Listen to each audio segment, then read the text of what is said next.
ನಮ್ಗೆ ಅರ್ಥನೇ ಆಗಿಲ್ಲ ಇನ್ನು. ಯಾಕೆಂದ್ರೆ ಏನಾನ ಕಷ್ಟ ಬಂದ್ರೇನೆ ನಾವು ವೆಂಕಟರಮಣ ಅನ್ನೋದು. ಎಲ್ಲ ಕರೆಕ್ಟ್ ಆಗಿದ್ರೆ ಯಾರು ವೆಂಕಟರಮಣನ ಯಾರು ನೆನ್ಸ್ಕೊಳಲ್ಲ, ಈಶ್ವರನು ನೆನ್ಸ್ಕೊಳಲ್ಲ, ಯಾರು ನೆನ್ಸ್ಕೊಳಲ್ಲ. ಕಷ್ಟ ಆಯ್ತು ಅಂದ್ರೆ ಗೋವಿಂದ ಗೋವಿಂದ ಅಂತ ಹೋಗ್ತಿರಲ್ಲ. ಯಾವುದೇ ದೇವರಿರ್ಬೋದು. ಈಗ ನಮ್ಗೆ ಸ್ವಾತಂತ್ರ್ಯ ಬಂದಾಗ ಅದೆಷ್ಟು ಲಕ್ಷ ಜನ ಸತ್ತಿದ್ದಾರೆ ನಿಮಗೂ ಗೊತ್ತಿಲ್ಲ. ಪ್ರಾಣ ತ್ಯಾಗ ಮಾಡಿ ಸತ್ತಿಲ್ಲ, ಪ್ರಾಣ ಬಲಿದಾನ ಆಗಿದೆ. ಆಜಾದ್ ಚಂದ್ರಶೇಖರ್ ಇರ್ಬೋದು, ಭಗತ್ ಸಿಂಗ್ ಇರ್ಬೋದು, ಮಹಾತ್ಮ ಗಾಂಧೀಜಿ ಇರ್ಬೋದು, ನೂರಾರು ಮನೆಗಳು ಆ ಫೈರಿಂಗ್ ಅಲ್ಲಿ, ಆ ಬ್ರಿಟಿಷರ ಫೈರಿಂಗ್ ಅಲ್ಲಿ ಸತ್ತಿರೋರ್ನ ಲೆಕ್ಕ ಹಾಕಕ್ಕೆ ಅವ್ರ ಕುಟುಂಬಗಳ ಕಥೆ ಏನು? ದೇಶ ಪ್ರೇಮ ಅಂತ ಹೊರಟ್ಬಿಟ್ರು. ಈಗ ನಮ್ಮ ಕಲಾವಿದರು ಆಡು ಅಂತ ಹೊರಟ್ಬಿಡ್ತಾರೆ ಅಲ್ವಾ? ಸ್ಪೋರ್ಟ್ಸ್ ಮೆನ್ಗಳು ಅವರು ಕ್ರೀಡೆ ಅಂತ ಹೊರಟ್ಬಿಡ್ತಾರೆ.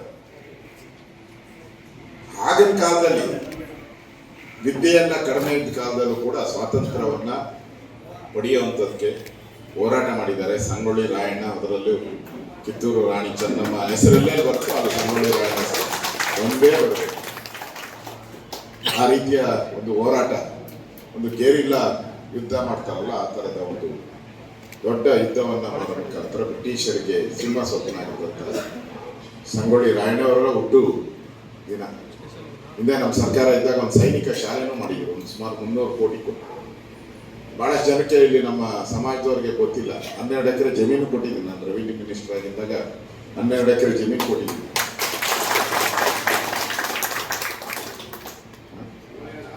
ಸಂಗೊಳ್ಳಿ ರಾಯಣ್ಣ ಅದೆಲ್ಲ ಸಾಮಾನ್ಯ. ಈಗ ಸಂಗೊಳ್ಳಿ ರಾಯಣ್ಣ ಪಾರ್ಕ್ ಮಾಡಿದ್ದೀನಿ, ಸಂಗೊಳ್ಳಿ ರಾಯಣ್ಣ ಸ್ಟ್ಯಾಚ್ಯೂ ಮಾಡಿದ್ದೀನಿ. ಇದೆಲ್ಲ ಸಣ್ಣ ಪುಟ್ಟದು. ಅವರ ಬಲಿದಾನದ ಮುಂದೆ ಇದೆಲ್ಲ ಲೆಕ್ಕಕ್ಕೆ ಇಲ್ಲ ನಮ್ಗೆ. ಆದರೆ ನಾವು ಈ ಸ್ವಾತಂತ್ರ್ಯ ಬಂದಿದೆಯಲ್ಲ, ಬಂದ್ಬಿಟ್ಟಿದೆ. ಸ್ವಾತಂತ್ರ್ಯ ಬಂದಿರೋದು ಉಳಿಸ್ಕೊಳ್ಳೋದೇ ಕಷ್ಟ ಈಗಿರೋದು. ಸ್ವಾತಂತ್ರ್ಯ ಬಂದ್ಬಿಟ್ಟಿದೆ, ಉಳಿಸ್ಕೊಳ್ಳೋದೇ ಕಷ್ಟ. ಈಗ ನೋಡ್ತಾ ಇದ್ದೀರಾ ಬಾಂಗ್ಲಾದೇಶದಲ್ಲಿ ಏನಾಗ್ತಾ ಇದೆ? ಕಾನೂನೇ ಇಲ್ಲ, ಸುವ್ಯವಸ್ಥೆ ಅಲ್ಲಿರುವಂತ ಹಿಂದೂಗಳನ್ನ ಹತ್ಯೆ ಮಾಡ್ತಾ ಇದ್ದಾರೆ, ಕಗ್ಗೊಲೆ ನಡೀತಾ ಇದೆ.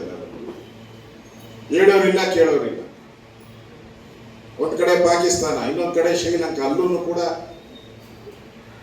ಇದೇ ಇಲ್ಲ, ಸರ್ಕಾರಗಳೇ ಇಲ್ಲ ಅಲ್ಲೆಲ್ಲ, ಎಲ್ಲ ಮಿಲಿಟರಿ ರೂಲು. ಈ ತರದ ಪರಿಸ್ಥಿತಿ ಇದೆ. ಆದ್ರೆ ನಮ್ಮ ದೇಶದಲ್ಲಿ ಇವತ್ತು ಒಂದು ಸುಭದ್ರ ಸರ್ಕಾರ ಇದ್ದು ರಕ್ಷಣೆಯನ್ನ ಮಾಡ್ತಾ ಇದೆ. ಈ ಬಂದಿರುವಂತಹ ಸ್ವಾತಂತ್ರ್ಯವನ್ನ ಉಳಿಸ್ಕೊಳ್ಳೋಂಥದ್ದೇ ದೊಡ್ಡದು ಇವತ್ತು ನಮ್ಗೆ. ಯಾರೋ ಪುಣ್ಯಾತ್ಮರು ಅವ್ರ ಪ್ರಾಣ ಕೊಟ್ಬಿಟ್ಟು ಮಾಡ್ಬಿಟ್ಟು ಹೋಗಿದ್ದಾರೆ. ನಮ್ ಕೈ ಉಳಿಸ್ಕೊಳಕ್ಕಾಗ್ತಾ ಇಲ್ಲ. ಈಗ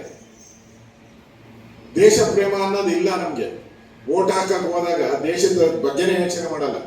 ನಮ್ಮ ಮನೆಗೆ ಎಷ್ಟು ಬರ್ತತೆ, ಯಾವ ಪಾರ್ಟಿಯವ್ರು ಏನ್ ಬಂದಿದ್ರು, ಇದನ್ನ ಯೋಚನೆ ಮಾಡ್ತಿರೋ ಹೊರತು ದೇಶಕ್ಕೆ ಒಳ್ಳೇದಾಗುತ್ತಾ, ದೇಶ ಸದೃಢ ಆಗುತ್ತಾ, ದೇಶ ಡೆವಲಪ್ಮೆಂಟ್ ಆಗುತ್ತಾ, ಇದನ್ನ ನೋಡಿ ನಾವು ವೋಟ್ ಮಾಡೋದು. ಯಾರಿಗೂ ಮಾಡ್ಬೋದು ವೋಟ್ ಅನ್ನೋದು, ಇಂಥವ್ರಿಗೆ ಮಾಡಬೇಕು ಅಂತ ಏನು ಕಾನೂನೇನು ಇಲ್ಲ. ನಾವು ಹಾಕೋ ಓಟು, ಗಂಡನ ಹಾಕೋ ಓಟು ಹೆಂಡತಿ ಗೊತ್ತಿಲ್ಲ, ಹೆಂಡತಿ ಹಾಕೋ ಓಟು ಗಂಡನ ಗೊತ್ತಿಲ್ಲ, ಅವ್ರು ಹಾಕೋ ಓಟು ಮಕ್ಕಳಿಗೆ ಗೊತ್ತಿಲ್ಲ, ಯಾರಿಗೂ ಅಷ್ಟು ಸೀಕ್ರೆಟ್ ಇದೆ. ಆದರೆ ನಾವು ಮತ ಚಲಾಯಿಸ್ಬೇಕಾದ್ರೆ ನಮ್ಮ ದೇಶದ ಮುಂದಿನ ಭವಿಷ್ಯ ಏನು, ನಮ್ಮ ದೇಶ ಹೇಗಿರ್ಬೇಕು, ಈ ತರ ಪಾಕಿಸ್ತಾನ ದಾಳಿ ಇರ್ಬೋದು, ಬಾಂಗ್ಲಾದೇಶದಲ್ಲಿ ಆಗ್ತಾ ಇರೋ ಘಟನೆಗಳಿರ್ಬೋದು, ಚೈನಾದ ಘಟನೆಗಳಿರ್ಬೋದು, ಇವೆಲ್ಲವನ್ನ ಮನಸ್ಸಲ್ಲಿ ಇಟ್ಕೊಂಡು ನಾವು ದೇಶವನ್ನ ಯಾವ ಸಂಗೊಳ್ಳಿ ರಾಯಣ್ಣ ಕಾಪಾಡಿದ್ದಾರೆ, ಯಾವ ಕಿತ್ತೂರು ರಾಣಿ ಚೆನ್ನಮ್ಮ ಕಾಪಾಡಿದ್ದಾರೆ, ಭಗತ್ ಸಿಂಗ್ ಕಾಪಾಡಿದ್ದಾರೆ, ಇವ್ರನ್ನೆಲ್ಲ ಒಂದ್ಸರಿ ನೆನೆಸ್ಕೊಂಡು ಓಟ್ ಹಾಕ್ಬೇಕು ಪ್ರತಿ ಸರಿ. ಆಗ ಮಾತ್ರ ನಮ್ಮ ದೇಶ ಬೆಳವಣಿಗೆಯ ದಾರಿಗೆ ಹೋಗ್ತತೆ. ಇಲ್ಲ ಅಂದ್ರೆ ಯಾರ ಬಂದ ನಮ್ಮ ಜಾತಿಯವನು, ಇವು ಜಾತಿಯವನು, ಆ ಜಾತಿಯವನು, ಈ ದಾಯಿ ಅಂತ ಅಂದ್ರೆ ನಮ್ಗೆ ಉದ್ಧಾರ ಆಗದೇ ಇಲ್ಲ. ಅದನ್ನ ದಯವಿಟ್ಟು ಜ್ಞಾಪಕ ಇಟ್ಕೊಳ್ಳಿ. ಇವತ್ತು ಸಂಗೊಳ್ಳಿ ರಾಯಣ್ಣವರ ಜನ್ಮದಿನವನ್ನ ನಾವು ಮಾಡ್ತಾ ಇದ್ದೀವಿ. ಅವರೆಲ್ಲ ಬ್ರಿಟಿಷರ ಜೊತೆ ಶಾಮೀಲಾಗಿದ್ರೆ ಇನ್ನೊಂದಷ್ಟು ಜನ ಬದುಕ್ಬೋದಾಯ್ತು, ಆರಾಮಾಗಿ ಬದುಕ್ಬೋದಾಯ್ತು. ಯಾಕೆ ಸಾಯ್ಬೇಕು ಅವರೆಲ್ಲ? ಬೇರೆಯವ್ರಿಗೆ ಯಾರಿಗಾನ ಈ ಪರಿಸ್ಥಿತಿ ಬಂದ್ರೆ ಅಯ್ಯೋ ಯಾಕಪ್ಪ ಒಂದಷ್ಟು ಕೊಡ್ತಾರೆ ಕಾಸು, ನಾವು ಎಲೆಕ್ಷನ್ ನೋಡಲ್ಲ, ನಾವು ಒಂದಷ್ಟು ಕೊಡ್ತಾರೆ ಯಾಕಪ್ಪ ಅಂತ ಹಂಗ್ ಮಾಡಿದ್ರೆ ಇವತ್ತು ನಮ್ಗೆ ಸ್ವಾತಂತ್ರ್ಯ ಸಿಗ್ತಾ ಇತ್ತ. ಅದಕ್ಕೆ ನಾವು ಒಂದು ನೆನಪು ಮಾಡ್ಕೊಳೋದಲ್ಲ, ಬರೋದು ಫೋಟೋಗೆ ಹಾರ ಹಾಕ್ಬಿಡೋದು, ಒಂದು ನನಗೊಂದು ಶಾಲೆ ಹಾಕ್ತಾರೆ ಹಿಂಗೆ ಅಂದ್ರಲ್ಲ, ಸಾಮ್ರಾಟ್ ಅಂತ ಅಂದ್ರೆ ಹೋದ್ರೆ ಏನೂ ಇಲ್ಲ, ಸಾಮ್ರಾಟನೂ ಇಲ್ಲ, ಯಾವುದೂ ಇಲ್ಲ. ದೇಶ ಉಳಿದ್ರೆ ನಾವೆಲ್ಲ, ದೇಶನೇ ಇಲ್ಲ ಅಂದ್ರೆ ನಾವೆಲ್ಲಿರ್ತೀವಿ? ಬಡ್ದಾಕ್ಬಿಡ್ತಾರೆ. ಈಗಲೇ ನಾವು ಬಹಳಷ್ಟು ದಾಳಿಗಳಿಂದ ಬದುಕಿ ಉಳಿದಿದ್ದೀರಿ. ಬ್ರಿಟಿಷರು ಇರ್ಬೋದು, ಮೊಘಲರ ದಾಳಿ ಇರ್ಬೋದು, ಇವೆಲ್ಲ ದಾಳಿಗಳಿಂದ ಬದುಕಿ ಉಳಿದಿದ್ದೀರಿ. ಈಗ ಇರೋದನ್ನ ಉಳಿಸ್ಕೊಂಡು ಹೋದರೆ ನಾವು, ನಮ್ಮ ದೇಶ ಇವತ್ತು ಸದೃಢ ಆಗಿದೆ. ಎಲ್ಲ ಮಿಲಿಟರಿಯಲ್ಲಿ ಎಲ್ಲದರಲ್ಲೂ ಇವತ್ತು ಸದೃಢ ಆಗಿದೆ. ಇದನ್ನು ಉಳಿಸೋಣ, ಇದನ್ನು ಬೆಳೆಸೋಣ. ಇವರೆಲ್ಲರ ನೆನಪನ್ನ ಮಾಡ್ಕೊಳ್ಳೋ ಒಂದು ಸಂದರ್ಭ ಮತ್ತು ಅವರು ಮಾಡದಂಥ ತ್ಯಾಗಕ್ಕೆ ನಾವೇನು ಕೊಡ್ತಾ ಇದ್ದೀರಿ ಈ ದೇಶಕ್ಕೆ ಅನ್ನೋದನ್ನು ನಾವು ಯೋಚನೆ ಮಾಡೋಣ ಅಷ್ಟೇ. ಇನ್ನೇನು ಸಭೆ ಸಮಾರಂಭ ಎಲ್ಲ ಬೇಡ. ಒಳ್ಳೆ ಕಲಾವಿದರು ಬಂದಿದ್ದಾರೆ. ಯಾವಾಗ ನಾನು ಕರೆದು ಜಾನಪದ ಜಾತ್ರೆ ಮಾಡ್ತಾ ಇದ್ದೆ. ಅವನ ಪುಣ್ಯ ನಮ್ಮ ಸರ್ಕಾರ ಇಲ್ಲ, ಇದ್ದಿದ್ರೆ ಜಾನಪದ ಜಾತ್ರೆ ಪ್ರತಿ ವರ್ಷನೂ ಕೂಡ ಸುಮಾರು ಒಂದು 500 ಜನ ಕಲಾವಿದರು, ಒಬ್ಬರಲ್ಲ 500 ಜನ ಕಲಾವಿದರು 2 ದಿನ ಇಲ್ಲೇ ಇರ್ತಾರೆ ನಮ್ಮ ಏರಿಯಾದ. 2 ದಿನ ಅಲ್ಲ, ಒಂದು ವಾರ ಟ್ರೈನಿಂಗ್ ಬೇರೆ ಅವರಿಗೆಲ್ಲ. ಜಾನಪದ ಜಾತ್ರೆಗಳನ್ನು ನಾನು ಪ್ರತಿ ವರ್ಷನೂ ಮಾಡ್ತೀನಿ. ಹಳ್ಳಿಯ ಸೊಗಡು ಮತ್ತು ಸೊಬಗು ನಮ್ಮ ಬೆಂಗಳೂರು ಜನತೆ ಗೊತ್ತಾಗಬೇಕು ಅನ್ನೋದು ನನ್ನ ಅಷ್ಟೇ.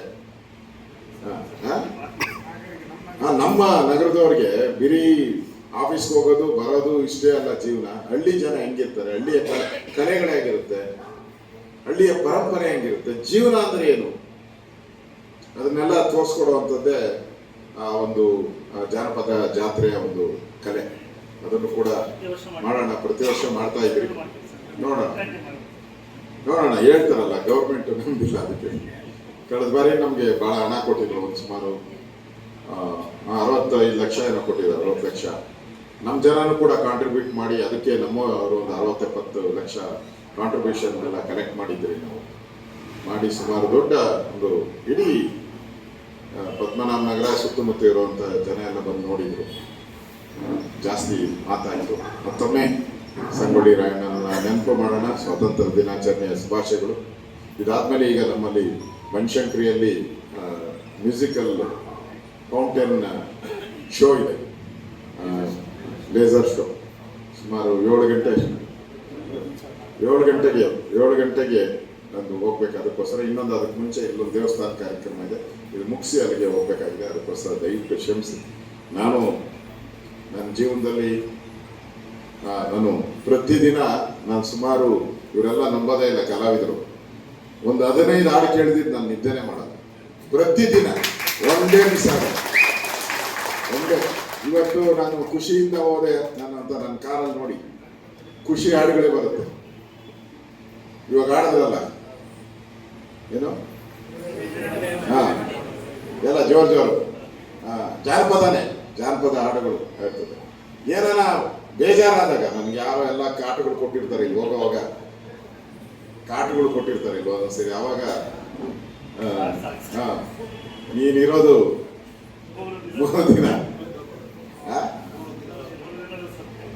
3 ದಿನದ ಸಂತೆ ಹಾಡಾಕೊಂಡು ಹೋಗ್ತೀನಿ ನಾನು ಮನೆಗೆ ಹೋಗ್ಬೇಕು. ಹಾಗೆ ಸಂಗೀತ ಅನ್ನೋದು ಅಷ್ಟು. ಸಂಗೀತ ಅನ್ನೋದು ಇವತ್ತೇನು ನಾವು ಹುಟ್ಟಾಕಿದ್ದಲ್ಲ, ಸಾವಿರಾರು ವರ್ಷಗಳಿಂದ ಬಂದಿರುವಂಥದ್ದು, ನಮ್ಮ ನರನಾಡಿಗಳಲ್ಲಿ ಬಂದಿದೆ. ಅದರಲ್ಲೂ ಭಾರತೀಯ ಸಂಸ್ಕೃತಿ ಸಂಗೀತ ಇದೆಲ್ಲ ಬಹಳ ಜ್ಞಾನ ಇರುವಂಥದ್ದು, ಅರ್ಥ ಇರುವಂಥದ್ದು. ಇವಾಗ ನೀವು ಆರ್ಕೆಸ್ಟ್ರಾ ಇಟ್ಬಿಟ್ಟಿದ್ರೆ ಇಲ್ಲಿರೋರು ಒಬ್ರು ಇರ್ತಾ ಇಲ್ಲ. ಆರ್ಕೆಸ್ಟ್ರಾ ಇಟ್ಟಿದ್ರೆ ಇಲ್ಲಿ ಒಬ್ರು ಇರ್ತಾ ಇಲ್ಲ. ಇಲ್ಲಿರೋರೆಲ್ಲ ಒಡಿ ಮಗ ಅಂತ ತಕ್ಷಣ ಓಡೋಲ್ಲ. ಅರ್ಥನೇ ಇರಲ್ಲ ಅದರಲ್ಲಿ ಏನು. ಸುಮ್ಮನೆ ಒಡಿ ಮಗ ಅಷ್ಟಕ್ಕೆ ಓಡೋತಾರೆ ನಮ್ಮವರು. ಯಾಕಂದ್ರೆ ಹಾಡಿಗಿಂತ ಬಾರಿಸ್ತಾರಲ್ಲ ಅದು, ಇದು ಅರ್ಥ ಇರ್ತದೆ. ಇದರಲ್ಲಿ ಪ್ರತಿಯೊಂದರಲ್ಲೂ ನಮ್ಮ ಜಾನಪದದಲ್ಲಿ ಅರ್ಥ ಇರ್ತದೆ. ಹಾಡಿಗೆ ಅರ್ಥ ಇರ್ತದೆ, ಜ್ಞಾನ ಇರ್ತದೆ, ಭಕ್ತಿ ಇರ್ತದೆ. ಅದನ್ನ ಕೇಳಬೇಕು. ಕೇಳಿದವ್ರು ನಿಜವಾದಂತ ಜ್ಞಾನನೂ ಬರ್ತದೆ, ಅರ್ಥನೂ ಬರ್ತದೆ. ಆ ದೃಷ್ಟಿಯಿಂದ ತಾವು ಬಂದಿದ್ದೀರಾ. ನಿಮ್ಮೆಲ್ಲರಿಗೂ ಒಳ್ಳೇದಾಗಲಿ. ಜಾಸ್ತಿ ಮಾತಾಡಿದೆ, ಧನ್ಯವಾದಗಳು. ಒಳ್ಳೇದಾಗಲಿ. ಭಾರತ್ ಮಾತಾ ಕಿ.